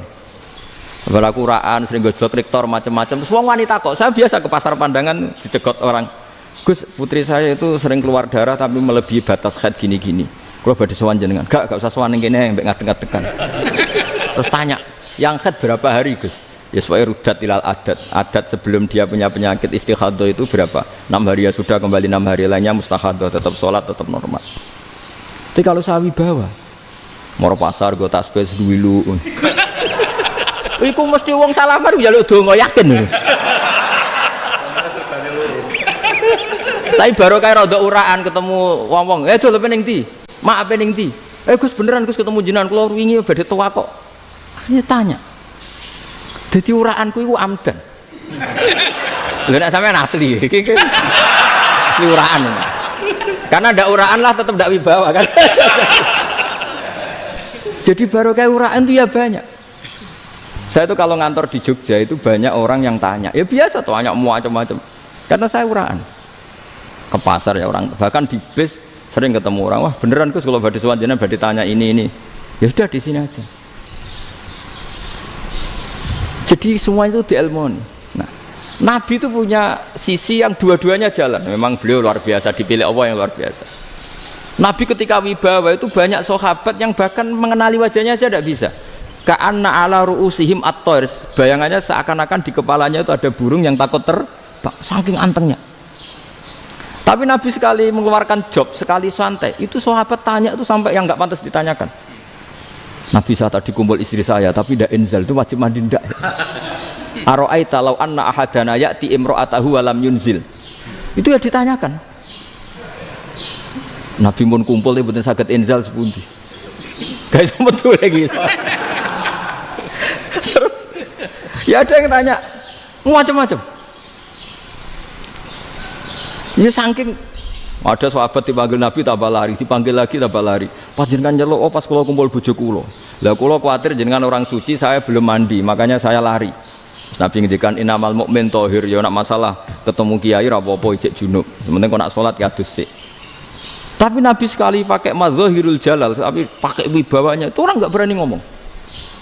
Tapi sekali Nabi rileks, itu orang bisa tanya apa saja, termasuk halal yang nggak pantas. Loh, ada sahabat itu tanya lucu, tanya Maimunah. Maimunah itu ya cantik tapi sudah agak tua lah. Maimunah, ya umal mukminin, hukumnya ngambung bojo pas Ramadan ubi. Wah gak roh aku, gak tahu diambung kan Nabi pas Ramadan. Tanya Saudah, wah malah orang-orang diambung. Kalau Saudah itu kan wis tua itu. Lucunya istrinya jawab, tanya Aisyah yang mungkin Nabi. Iya yang mungkin tanya Aisyah. Itu yang usul ya istrinya Nabi Maimunah. Selalu Aisyah. Tanya be Aisyah. Ya Amiral ya umal mukminin gini-gini. Wah Aisyah yang cantik masih perawan kan. Qabbalani Rasulullah bahwa oh Nabi biasa ngambung-ngambung pas Ramadan dan beliau tetap puasa. Akhirnya fakih ngarang kan wa takbil fi Ramadan wa tublah la tubtilu shauma, ngambung ora. Iku ya udah biasa di sini. Ya nasib bojone ayu. Nah ini artinya seasik itu. Jadi garwane Nabi sing ngrasa rodok tuwa. Wah, aku ora tahu ya. Kok Aisyah. Serilek itu dulu itu. Maksudnya orang-orang Islam pertentangan itu. Maksudnya ini ya balik. Semua ini bedanya orang pesantren sama orang kampus. Kalau orang kampus mau cerita agama itu rahmatan lil alamin, tapi nyontokno rileke ora iso. Agama itu rilek, tapi nyontokno rileke ora iso. Mergo ya rapati ngaji. Contohnya ora iso, dadi mau gawe kaidah kok Islam itu rahmatan. Jadi Nabi itu lah, Allah juga gitu. Allah itu kalau sudah memperlihatkan madzahirul jalal itu mbok malaikat Jibril rawani ketika Allah dengan madzahirul jalal. Tapi kalau Allah dengan madzahirul jamal, madzahirul apa? Jamal. Iku yo gojok-gojok kan ambek makhluke gojok. Yo buli-bulian cara sakniki. Ya sampean delok ning hadis syafaat itu, akhiru man dakhalal jannah atau akhiru man kharaja minan nar, itu di beberapa judul. Ada seorang rajul yang ahli neraka ya, dintas mbek pangeran terus didudono swarga. Gusti, swarga sengiler tok ora wong wayu, roh wis ngiler tok. Ngerjaluk Gusti mosok roh tok ora oleh mlebu. Jarimu asal mlebu metu kon neraka ora jaluk-jaluk meneh. Sumpah lho ya, gak jaluk apa-apa meneh. Mboten Gusti. Sekali saya keluar dari neraka ndak akan minta apa-apa lagi. Wis. Wallahi, wallahi. La as'alu ghairaha. Mesti ghaira khoslah, ghaira tilkal khoslah. Ya niku pokoke selain keluar dari neraka saya ndak akan minta lagi. Didono swarga wong do kelon seru wibet kan. Sing bojone elek kan dendam dadi ning swarga iku. Swarga wis macam-macam. Gusti mosok roh tok ora oleh mlebu. Jarine janji ra njaluk meneh. Akhire ya wis didelokno neraka. Jadi pangeran jawabe gampang, didelokno neraka. Roh neraka begitu menyakitkan, begitu ngeri. Sudah Gusti saya tidak minta surga, sementing enggak masuk neraka. Rabbana srif anna adzab jahannam. Setelah lama itu diadepno swarga njuk mlebu swarga, terus diadepno neraka. Akhirnya ya sudah. Saiki mlebu swarga gak apa-apa. Iku jawabe lucu. Atas taziu jenengan ngenyek kula. Wong karuan ra di swarga kok mlebu swarga. Terus akhirnya mlebu swarga, kan mlebu swarga tamanna, sangen-angen sembuh jaluk apa? Orang angen-angen yang indah-indah, laka wa asratu amsal. Ya siku tak turuti wa asratu amsalih lan lipatan ke-10. Jawabe wong lanang ya lucu. Atas tazi ubi wa anta rabbul alamin. Jenengan pangeran kok ngenyekan. Maksudnya wis karuan aku ora pantes.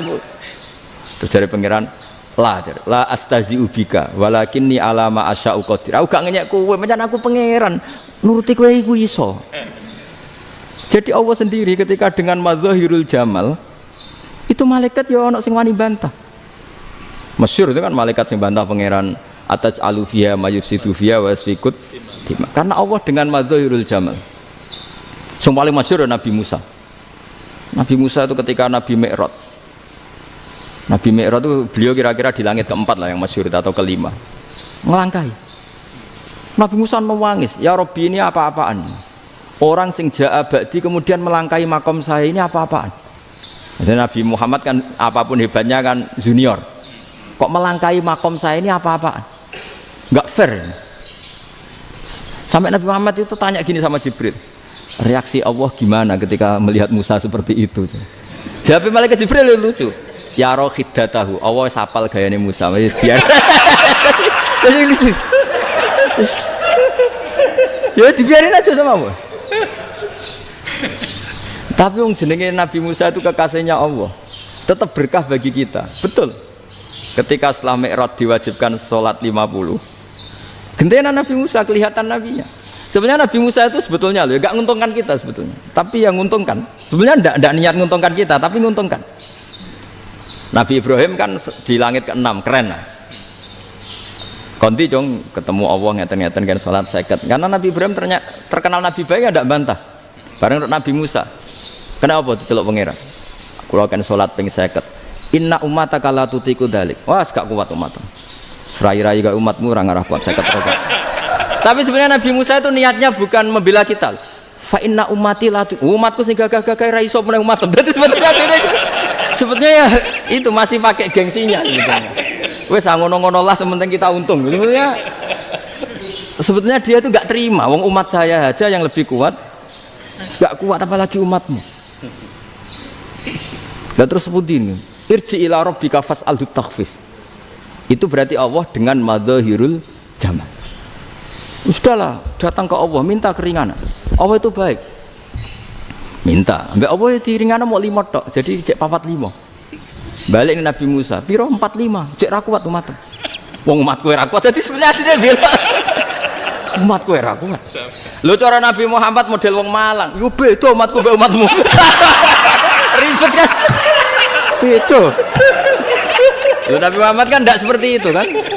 Tidak punya akhlak Malang kan? Akhlak. Maksudnya akhlaknya mujur itu loh, akhlak yang baik gitu loh. Ya akhlak yang mujur lah, bukan yang malang gitu. Jadi Nabi ya manut. Tinggal 40 kan, dikurangi lagi 35 sampai 9 kali kan, masyhur itu. Ya kan kalau dikurangi 55 kan berarti turun naik kan 9 kali. Lalu itu setelah 5 itu Nabi Musa aja usul, masih ragu. Itu cara Nabi munggah nentek. Ini entek ya. Terus iya doa tuntas betul. Sebebas. Terus munggah ado-ado lha opo? Ngapain itu? Akhirnya Nabi Muhammad sudah sampun ya kalimah Allah, saya ini malu sama Allah Musa. Sudah 9 kali dan diturutin terus. Jadi Allah kalau dengan madzahirul jamal itu Nabi Musa biasa nego sama Allah. Tapi ketika Allah dengan madzahirul jalal itu Nabi Musa enggak berani. Yaitu di hadisus syafa'ah. Hadisus syafa'ah ketika manusia datang ke Nabi Adam, ya tuna Adam. Ya Adam anta abul basar ngene isfa'li ana inda rabbik. Kamu saya minta mensafaati kita. Nabi Musa, Nabi Adam ya inna rabbi qad ghadibal yawma ghadaban lam yaghdab qablahu mislah wa la yaghdab ba'dahu mislah. Ini Allah sedang murka besar dan tidak akan murka seperti ini lagi. Sudah saya tidak berani, nafsi. Nabi Ibrahim enggak, termasuk Nabi Musa ketika itu ya enggak berani. Karena Allah dengan madzahirul jalal. Itu Nabi Musa enggak berani. Sudah saya sendiri itu pernah salah. Yaitu saya membunuh seseorang yang enggak disuruh oleh Allah membunuh itu, yang pas jotosi orang Kipti. Akhirnya datang ke Nabi Muhammad, pas ke Nabi Muhammad Allah dengan madzahirul jamal. Dengan madzahirul jamal sampai Kanjeng Nabi ngendikan analah, saya akan memintakan syafaat kalian. Terus fa ahmadu rabbi bima hamida allamaniha rabbi. Saya muji Allah dengan pujian-pujian yang orang lain tidak tahu, hanya saya yang diajari, kata Rasulullah. Nah di sini menurut banyak ulama termasuk kitab yang saya baca, kenapa Muhammad sebagian namanya Ahmadu? Itu dari af'al tafdil, fa Muhammadun Ahmadu min ghairihi. Muhammad Rasulullah itu kalau muji Allah di atas cara mujinya Nabi yang lain. Jadi Ahmadu bukan dari fi'il mudhari' lil mutakallim tapi dari af'al apa? Tafdil. Fa Muhammadun Ahmadu min ghairihi. Bahwa Kanjeng Nabi Muhammad sallallahu alaihi wasallam itu cara mujinya Allah di atas pujian para nabi. Makanya di sini Sayyid Ali Zainal Abidin kalau muji hamdal hamidin wa fauqa hamdil hamidin. Jadi pujian saya ini di atas rata-rata cara mereka apa? Memuji. Yaitu sirinya apa? Nabi itu tahu bahwa akhirat tidak bisa batasi Allah.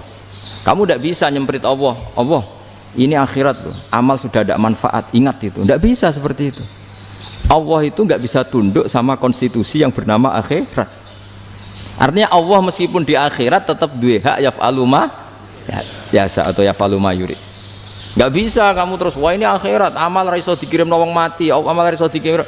Yo pangeran kok mbok atur. Kalau kita yang mengirimkan tidak bisa, tapi kalau Allah tetap bisa. Makanya ada kiai mengatakan kodok qadar ora iso dirubah, itu kamu. Makanya ada seorang kiai ditanya, kodok qadar ora iso dirubah sekali dicatat selesai. Jadi kiai tadi, tapi nak Allah iso. Dalile apa ya huwa ma yasha wa yusbit. Nak Allah ya iso, sing ra iso kan kita. Nah, Nabi itu tahu betul meskipun akhirat itu Allah masih bisa dinego saking baiknya. Akhirnya Nabi sujud, masyhur itu terus, ya Muhammad irfa' ra'sak wasal tuta wasatu safa. Semat sirahmu angkat, kujo apa tak turuti. Terus semenjak itu Nabi minta apa? Syafaat. Artinya apa? Ketika Nabi lain berpikir bahwa akhirat ini membatasi amal, karena sudah Nabi tahu betul kalau Allah tetap Allah, yang enggak terbatas kekuasaannya, enggak terbatas rahmatnya juga saat di akhir. Makanya disebut fa Muhammadun Ahmadu min ghairihi. Makanya wa mubasyiran bi rasuli ya'ti mim ba'di ismuhu Ahmad. Jadi makanya terus banyak GNU sing macam-macam lah. Sing ana sing potongane wedi terus hati-hati. Niku berarti makome madzahirul jalal. Ana sing amen guyon nek makome madzahirul jamal. Ana sing ra jelas ngene iki, sing ra jelas. Nak guyu buanter kok nak nangis yo buanter. Jebule urusan utang. Lah ini sudah yang udah. Jadi makanya yang rileks saja. Sebenarnya agama ini santai, rileks karena agama ini harus bifarohin wasururin. nggak boleh agama ini dibawa dengan kekerasan, dengan antisosial. Karena agama ini harus kul bi fadlillah bi rahmati fa bidzalika falyafrahu, harus senang, harus rileks. Makanya saya jadi kiai itu senang takutnya gini. Sekali saya tidak senang jadi presiden buruk. Ternyata jadi wong alim ora enak. Itu contohnya. Sampai merengut terus uripe susah. Nanti orang tidak berani jadi orang alim. Makanya saya buktikan bahwa saya lebih bahagia dibanding rektor. Nanti orang yang jadi rektor semua ingin jadi orang alim. Saya pernah ketemu sekian rektor di Jogja, tanya, Gus, kenapa jenengan bela-belain pesantren sampai segitu? Kan keren kampus NU, sekarang ada Unisma, ada NU Jogja, ada NU Jepara gini. Tak bilangin gini, sampai rektornya itu istighfar. Gitu. Saya bilangin gini, ini sekaligus tak kasih tahu ini rektor Unisma ini. Tak bilangin gini, andai kan tidak ada kiai kayak saya itu Islam bisa tutup. Kok bisa, Gus? Misalnya ada perempuan haid faqal adat. Itu kalau untuk tahu hukumnya haid daftar dulu ke Unisma. Daftar dulu kan? Setelah daftar nunggu pelajaran haid. Baru tahu haid setelah 3 tahun dari masalahnya gitu. Tapi baru kayak kiai ketemu saya di jalan, Gus anak kula nu haid ngeten-ngeten mboten normal hukumnya piye? Oh hukumnya ngene dibalekno ning adat. Ora usah registrasi, ora usah daftar. Jadi ya harus ada istighfarnya lah. Unisma juga harus istighfar, semuanya harus istighfar. Karena ada sisi yang nggak mewakili kebutuhan Islam. Tapi saya sebagai kiai juga istighfar.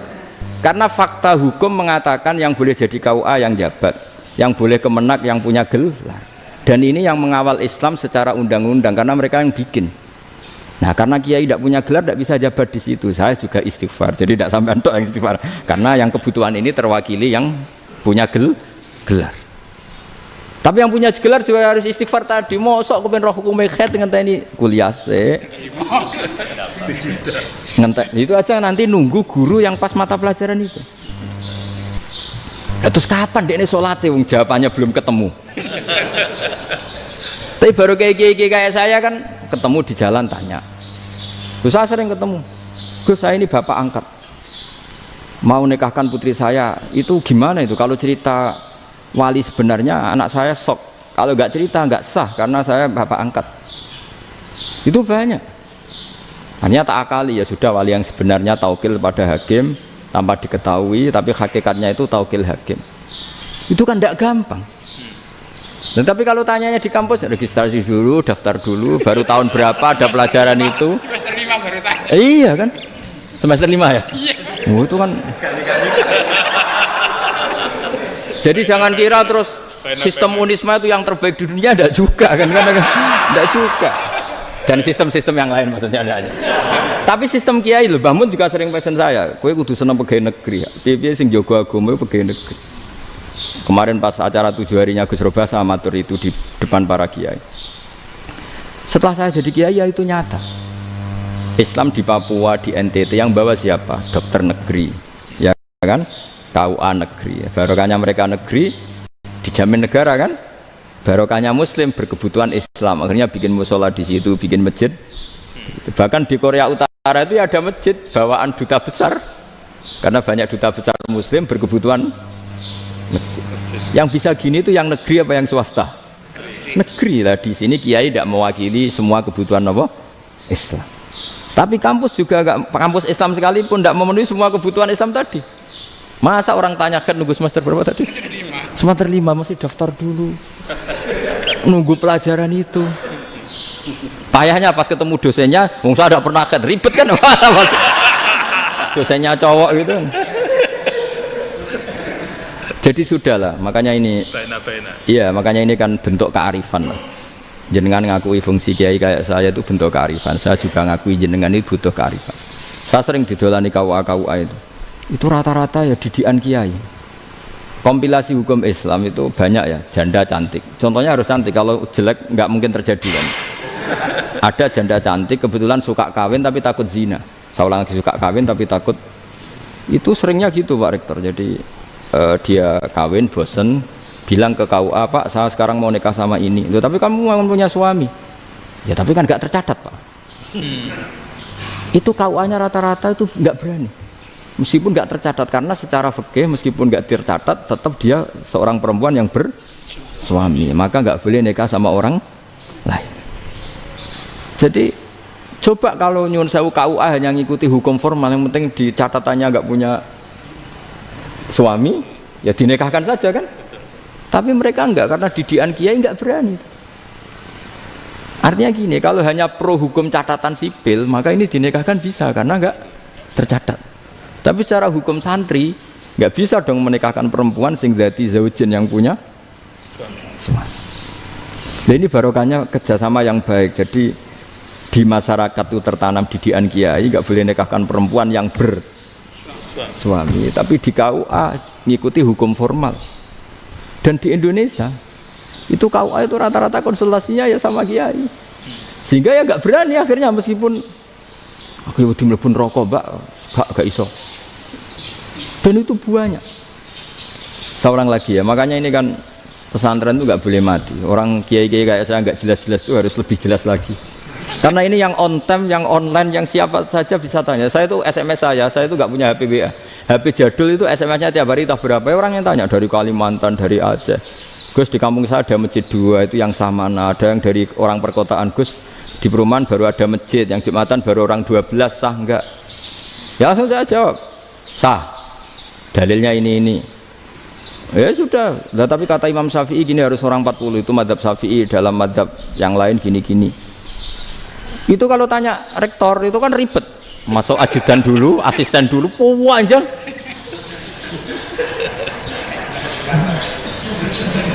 Wah itu kan ribet kan?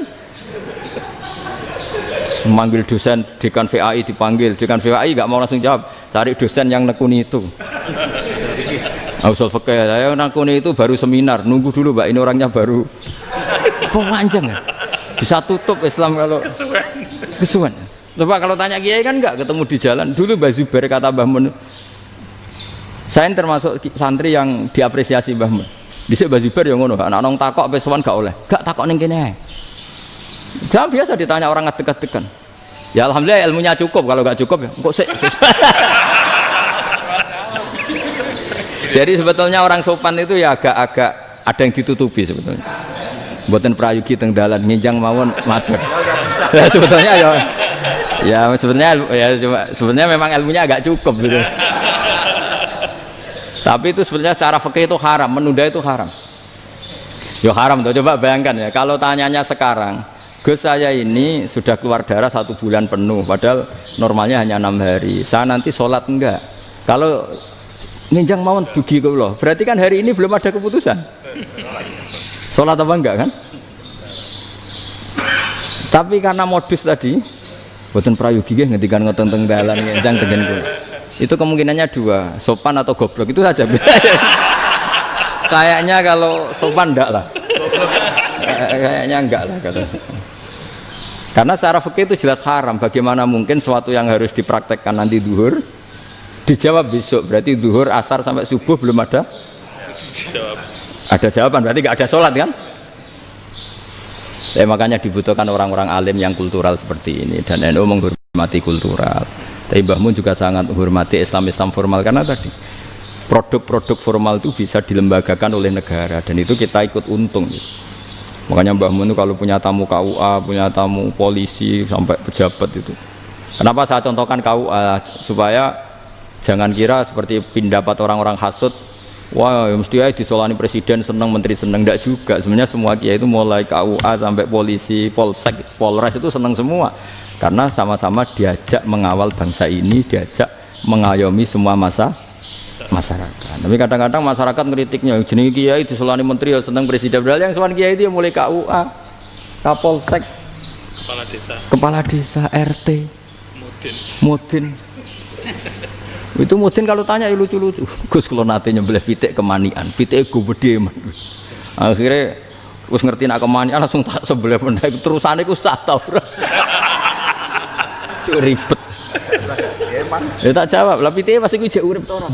Terus urip Gus. Wis sah cara madzhab Malik kerja urip. Karena itu ada perdebatan antara madzhab Malik dan madzhab Syafi'i. Nah cara Imam Syafi'i itu agak ketat. Hewan yang punya kehidupan sudah mutharibah, misalnya ayam jago, contohnya harus jago, karena kalau ayam kecil diikhlaskan haram. Jadi yang cilik wae kan gitu. Fikih itu ya, fikihnya orang Indonesia itu pecundang. Kalau ayam kecil nggak ditanyakan, mate ra wis. Kalau jago, jago ditabrak truk kejet-kejet. Andai kan nggak disembelih pun mesti mati. Itu cara mazhab Syafi'i itu haram. Karena penyembelihan ini tidak menjadi penyebab kematian, tapi memang karena kecelakaan tadi. Tapi cara mazhab Imam Malik enggak.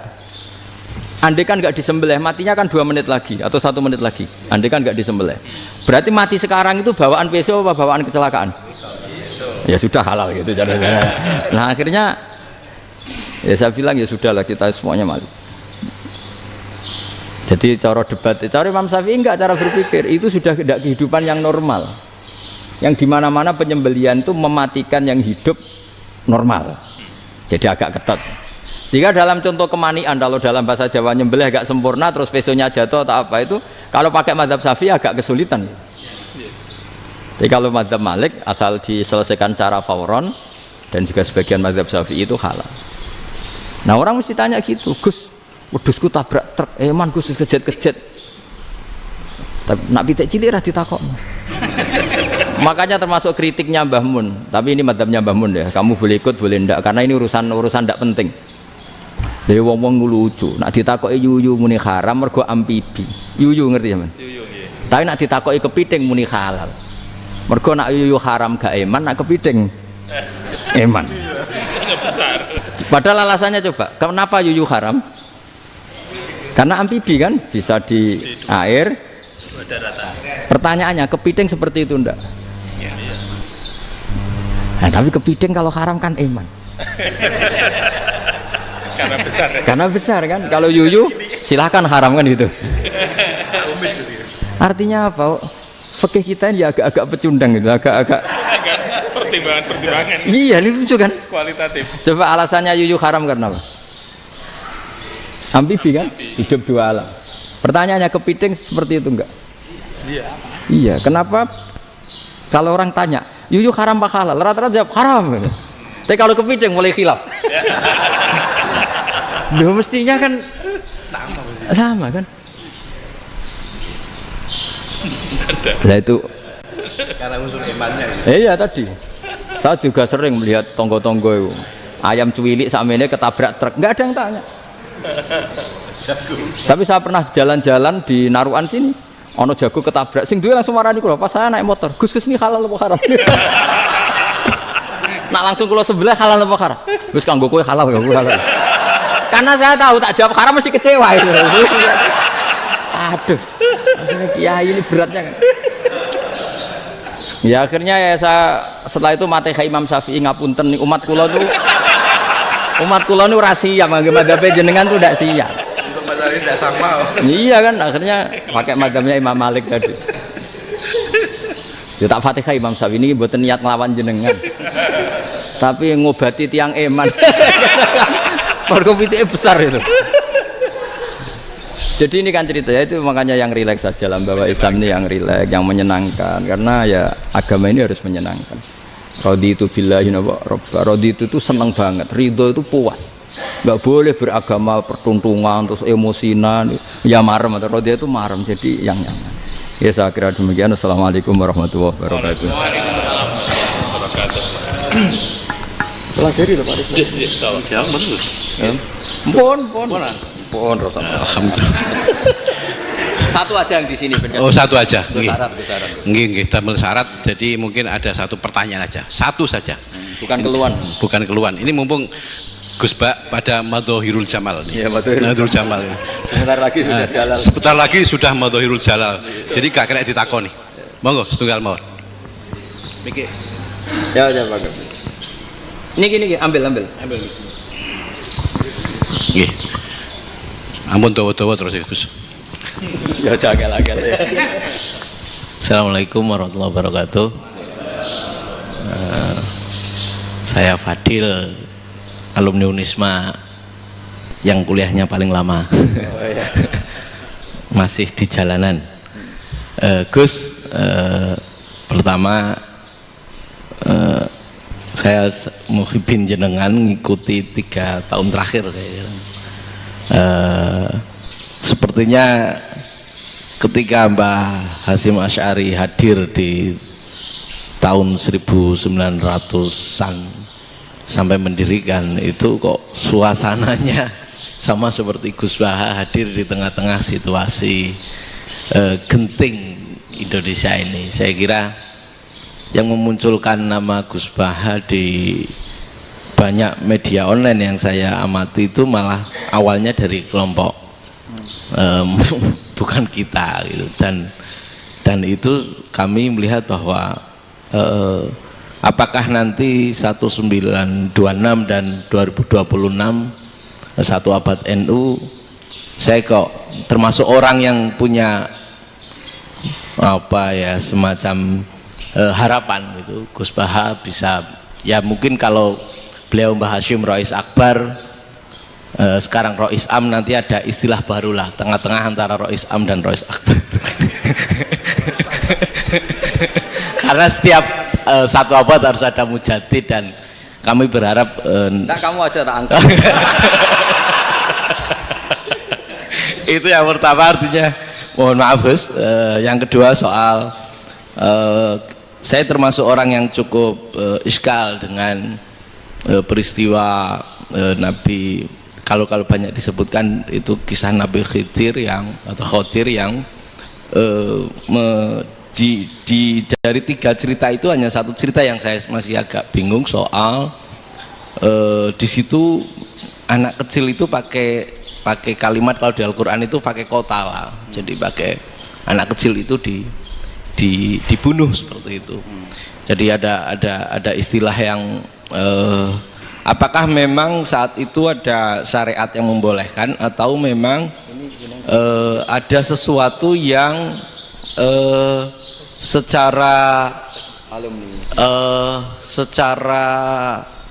dari Allah Subhanahu wa Ta'ala memang itu dibolehkan untuk Nabi Khidir. Jadi diantara semua cerita itu saya yang agak iskal yang itu. Kalau yang kisah soal membocorkan itu mungkin masih bisa masuk ya, tetapi apakah sudah ada ilmu psikologi yang sangat tinggi sehingga kalau ada anak-anak yang idiot itu, atau apapun istilahnya yang sekarang itu boleh dilakukan tindakan begitu gitu. Nah ini saya lebih provokatif dari Pak Rektor biasanya. Nggak, artinya mohon maaf karena pemahaman saya ada 2 pendekatan ilmu yang masuk, satu seperti Nabi Musa, yang satunya seperti Nabi Khidir. Mudah-mudahan ada sedikit penjelasan. Siap Gus, terima kasih. Dan yang terakhir, mudah-mudahan karena Indonesia situasi terakhir saya kira kita ketahui lagi pandemi seperti ini Gus, jadi saya juga ingin pendapat Gus Baha, apakah ini situasi pandemi corona itu Allah sedang madohirul jamal atau madohirul jalal? Terima kasih. Assalamualaikum warahmatullahi wabarakatuh. Assalamualaikum warahmatullahi wabarakatuh. Monggo langsung mawon Gus. Ini provokatif ini kayak. Loh di situ aja kamu tanya kok terus mirip. Siapa Fadil ya? Fadil. Dari peternakan ya? Peternakan. Tapi mau ngomong tafsir itu. Mulai kacau peternakan ngomong tafsir ini mulai. Iki yai kula peternakan. Nah, ini ada yang hafal Quran ngaco, paling enggak setengah hafal. Enggak yang dari Unisma. Enggak begini, ayat itu kan ditutup wama fa'altuhu an amri, ya saya maknani wama fa'altu lan orang nglakoni ingsun hu ing kabeh sing kasebut an amri mergo kepinginanku ingsun. Jadi saya melakukan itu semua bukan karep saya sendiri. Jadi Khodir sendiri itu kamu untung enggak nekuni tafsir. Kalau nekuni tafsir yang kamu soal bukan Nabi Khidir, karena Nabi Khidir itu hanya satu orang. Yang kamu soal harusnya Israel. Itu ndak rektor, ndak kiai besar, ndak siapa saja dihabisin itu. Kenapa Israel ndak kamu tegur? Gimana hukumnya qatlul mukmin? Kenapa Israel ndak kamu masukkan ayat wa may yaqtul mu'minam muta'ammidan fajazauhu jahannamu khalidan fiha? Ingat ya Israel. Iya kan? Nah, Israel melakukan pembunuhan itu, kadang yang dipateni nyuwun sewu orang soleh betul. Tapi wae kabundut ya kabundut. Itu Israel juga tidak atas pilihannya, tapi karena perintah. Nah, Khadir itu bukan nabi syariat, kira-kira mirip kayak Israel. Karena beliau bukan nabi syariat. Jadi ini agak aneh, kan orang nekuni tafsir kayak saya sampai berjilid-jilid kitab. Saya kemarin mata saya agak sakit karena saya nangis itu sudah 2 hari. Bukan mikir sampean tapi mikir ilmu ini harus ada yang mempertahankan. Karena apa ya, nekuni ilmu itu kan ribet. Kalau yang nekuni ilmu terus dosen terus rektor itu ya agak ada fasilitasnya. Kalau nekuni ilmu kiai itu naruh keramat kan taqabbala wa minna minkum taqabbal ya karim. Iya, tapi saya alhamdulillah keramat jadi ya tetap hidup itu terus. Saya ulang lagi ya. Harusnya Mas Fadil itu kalau nekuni itu yang disoal tuh Nabi Khidir. Nabi siapa? Apa malaikat siapa? Israel. Karena itu korbannya lebih banyak. Pertanyaannya, Israel kena enggak oleh aturan ayat wa may yaqtul mu'minam muta'ammidan fajazahu? Kan enggak. Karena semua itu wa ma fa'altuhu an amri. Saya lakukan ini. Mungkin ngaji kamu enggak khatam sih mau delok fakotalah itu. Itu Nabi Khidir pasti tersinggung, nggak baca belakangnya itu. Ya karena jurusan peternakan itu. Atau salah gurunya yang ngajar. Daripada nyalakan 1 orang mendingan 2 ya. Jadi kalau ngaji itu khatam, sehingga ngerti ayat itu kan ditutup wa ma fa'altuhu an amri. Nah, menurut Ibnu Hajar Al-Asqalani yang nyarai Bukhari, dan ketika itu cerita tafsir ayat itu, wa hadza dalilun ala anna Musa afdhali minal Khadir. Justru ayat-ayat itu menunjukkan Musa itu lebih utama ketimbang Nabi Khidir. Karena Nabi Khidir monoton melakukan apa saja yang diperintahkan Allah, sementara Musa tetap dengan gugatan syariatnya. Beliau gak terima ada orang main membunuh. Aqtal tanafsan zakiyatan bi ghairi nafs. Laqad ji'ta syai'an nukra. Nah, sur'atu Musa ila nahyil munkar itu menunjukkan beliau Nabi ulil azmi. Jadi Nabi Musa langsung sikap, wah ini tidak benar kamu. Padahal sudah ada perjanjian, kamu tidak boleh bantah. Tapi Nabi Musa lebih ngeboti syariat, lebih memihak syariat, nahi munkar itu wajib. Justru itu menunjukkan derajatnya Nabi Musa faqal Khadir. Makanya Nabi Musa tetap gugat, nggak bisa dong, ini nafsan zakiyatan kok kamu bunuh. Maka itu jadi ilmu. Nabi Khidir pada akhirnya nyuwun sewu ya tidak bisa jawab. Makanya beliau menutup wa ma fa'altuhu an amri. Sebenarnya saya sendiri itu ya tidak punya alasan. Jadi kalau Israel kamu tanya, ini gimana ini wong melarat mulai cilik, meh sugih mbok pateni. Mbok yo baro ben sempat sugih itu. Ini kuliah paling lama urung sempat urip penak. Nah itu kan boyo mateni wong kira-kira lah, nak wis sempat mapan sempat. Lu andai kan Israel pakai aturan syariat kan mateni orang kan jadi kira-kira lah. Jadi itu tidak ada hubungannya tadi dengan ilmu yang kamu katakan urusan psikologi anak itu tetap semuanya haram dibunuh, nggak boleh. Ya jadi tetap makanya ini pentingnya ngaji khatam itu tadi. Jadi pada akhirnya Nabi Khidir itu ada punya alasan, hanya ngendikan wa ma fa'altuhu an amri. Pada akhirnya yang paling pokok yaitu semua ini saya lakukan saya sendiri itu tidak tahu karena perintah. Jadi untung kamu nggak nyual Nabi Israel. Kalau nyual diincem ribet kan. Ini orang tadi pas seminar Gus Bak ngeritik saya. Wah. Jadi itu pinter kamu. Yang kamu soal Nabi Khidir. Jadi enggak itu. Ya kalau nyual Israel resiko tinggi itu, resiko tinggi. Tapi yang jelas gitu ya, makanya tradisi pesantren seperti ini harus terus karena yang punya tradisi khatam. Saya tuh kalau ngaji kitab tidak khatam tuh tersiksa karena tadi kadang-kadang yang depan-depan itu tidak jawabannya di belakang kan tadi wa ma fa'altuhu an amri. Dzalika ta'wilu ma lam tasti alaihi sabra. Jadi ya sudah kira-kira seperti itu. Wajar kamu tidak sabar, wajar kamu tidak itu memang saya sendiri sebenarnya enggak paham itu. Jadi cara basa Jawa niku wajar saya musakira paham. Jadi aku dhewe ku ya ora paham. Wong aku ya mau nglakoni gitu. Jadi sebetulnya sama-sama ada itu kan. Ini jenenge wa ma fa'altuhu an amri. Udah ya? Ya,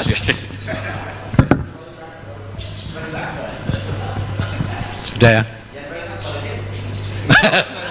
Tidak perlu dijawab katanya beliau. Baik Bapak Ibu semuanya yang saya hormati, dan saya tidak harus menyimpulkan, karena kalau menyimpulkan malah itu menduguri ulama kan gitu. Itu enggak tawadhu lagi, malah itu khawatir kualat kalau.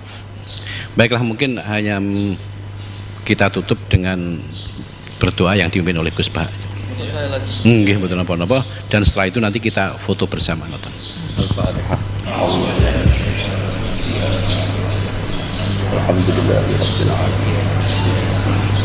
Ya Rabbi wa ya Nasta'in.